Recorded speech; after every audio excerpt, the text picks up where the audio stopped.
ही कहाणी प्रत्येक माणसाने ऐकली पाहिजे। एका गावामध्ये एक साधू महाराज भिक्षा मागण्यासाठी आला होता। तेव्हा एक सुंदर स्त्री म्हणाली, साधू महाराज तुम्ही तर तरुण आणि सुंदर आहे, मग साधू का झाला?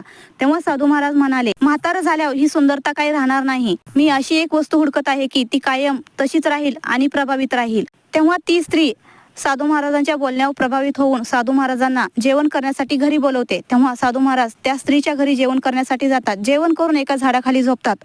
तेवढ्यात गावामधले काही गावकरी त्या साधू महाराजाजवळ जातात आणि म्हणतात, ती स्त्री चरित्रहीन आहे, तुम्ही तिच्या घरी जेवण करण्यासाठी का गेला? तेव्हा साधू महाराज एका माणसाला जवळ बोलवतात आणि त्याचा हात घट पकडतात आणि म्हणतात, आता एका हाताने टाळी वाजवून दाखव। तेव्हा तो माणूस म्हणतो, हे कसं शक्य आहे, एका हाताने कुठं टाळी वाजते? तेव्हा साधू महाराज म्हणाले, मग ती स्त्री एकटी कशी चरित्रहीन आहे? ह्या गावामधली काही माणसंही चरित्रहीन आहेत, तेव्हा ती स्त्री चरित्रहीन आहे। कहाणी कशी वाटली ती नक्की सांगा आणि लाईक आणि सबस्क्राईब चॅनलला नक्की करा।